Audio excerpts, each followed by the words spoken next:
ಪ್ರಿಯರೇ, ದೇವರು ಒಳ್ಳೆಯವರು, ಒಳ್ಳೆಯದನ್ನೇ ಮಾಡುವವರಾಗಿದ್ದಾರೆ. ನಾವು ತಾಳ್ಮೆಯ ಫಲದ ಕುರಿತು ಸತ್ಯವೇದದಲ್ಲಿ ನಾವು ನೋಡ್ತೇವೆ. 1 ಪೇತ್ರ 2ನೇ ಅಧ್ಯಾಯ 23 ನಾವು ಗ್ರಹಿಸುವುದಾದರೆ, ಕ್ರಿಸ್ತನು ಬಾಧೆಯನ್ನು ಅನುಭವಿಸಿದಾಗ ಯಾರನ್ನೂ ಬೆದರಿಸದೆ ನ್ಯಾಯವಾಗಿ ತೀರ್ಪು ಮಾಡುವಾತನಾದ ದೇವರಿಗೆ ತನ್ನ ಕಾರ್ಯವನ್ನು ಒಪ್ಪಿಸಿದನು. 1 ಪೇತ್ರ 2ನೇ ಅಧ್ಯಾಯ 23 ನೀವು ಗ್ರಹಿಸಿ. ಅರಣ್ಯದಲ್ಲಿ ಅಲೆಯದೆ ವಾಗ್ದಾನ ದೇಶವನ್ನು ಸೇರೋದಕ್ಕೆ ನಾವು ಗಮನಿಸ್ತೇವೆ. ನೀವು ಕೊಟ್ಟಿಗೆಯಿಂದ ಕ್ರೂಜವರೆಗೂ ಕ್ರಿಸ್ತನ ಈ ಲೋಕದ ಜೀವಿತದ ಬಾಧೆಗಳನ್ನು ನೋಡುವುದಾದರೆ, ಆತನು ಆ ಬಾಧೆಗಳಲ್ಲಿ ಕೊನೆಯ ದಿನಗಳಲ್ಲಿ ಅದು ಬಹಳ ಹಿಂಸೆಯನ್ನು ತಂದುಕೊಡ್ತು. ಅಲ್ಲಿ ಆತನ ತಾಳ್ಮೆ ಎದ್ದು ಕಾಣ್ತಾ ಇತ್ತು.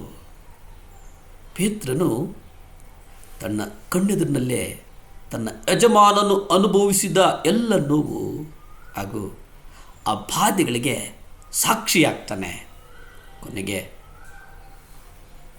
ಒಳ್ಳೆಯದನ್ನು ಮಾಡಿ ಬಾಧೆ ಪಡುವುದರಲ್ಲಿ ನೀವು ತಾಳ್ಮೆಯಿಂದಿದ್ದರೆ ಅದು ದೇವರ ಮುಂದೆ ಶ್ಲಾಘ್ಯವಾಗ್ತದೆ, ಘನವಾಗ್ತದೆ.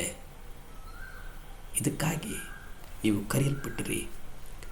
ಕ್ರಿಸ್ತನು ಸಹ ನಿಮಗೋಸ್ಕರ ಬಾಧೆಯನ್ನು ಅನುಭವಿಸಿ ನೀವು ತನ್ನ ಹೆಜ್ಜೆಯ ಚಾಡಿನಲ್ಲಿ ನಡೆಯಬೇಕು ಎನ್ನುವುದಾಗಿ ಒಂದು ಮಾದರಿಯ ಜೀವಿತವನ್ನು ತೋರಿಸಿದ್ದಾನೆ ಎಂಬುದನ್ನು ನೀವು ಯಾವುದೇ ಕಾರಣಕ್ಕೂ ಮರೆಯಬಾರದು ಪ್ರಿಯರೇ.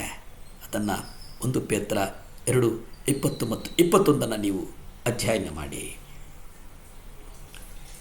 ಯೇಸು ಬಾಧೆಯನ್ನು ಹೇಗೆ ಅಷ್ಟೊಂದು ತಾಳ್ಮೆಯಲ್ಲಿದ್ದನು, ಯಾಕಂದರೆ ಆತನ ಜೀವಿತದಲ್ಲಿ ಸಂಭವಿಸಿದಂಥದ್ದೆಲ್ಲ ತನ್ನ ತಂದೆ ಅನುಮತಿ ಕೊಟ್ಟಂಥದ್ದು ಎಂಬುದಾಗಿ ಯೇಸು ಕ್ರಿಸ್ತನ ತಿಳಿದಿದ್ದ.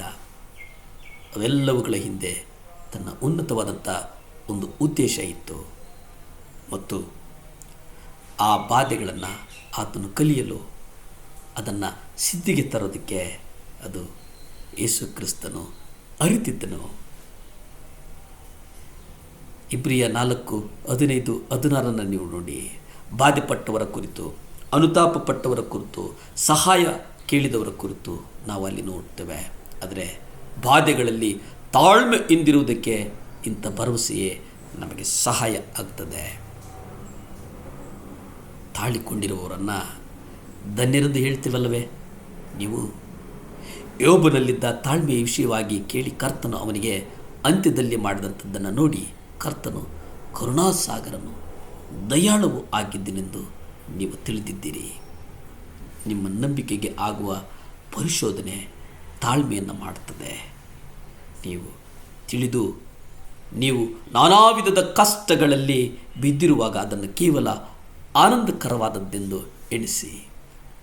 ಅವು ಮನುಷ್ಯರು ಹೇಗೆ ಕಷ್ಟಗಳನ್ನು ಆನಂದಕರವಾಗಿ ಸ್ವೀಕರಿಸುವುದು. ಕೀರ್ತನೆಗಳು 105:17-22 ನೀವು ನೋಡಿ.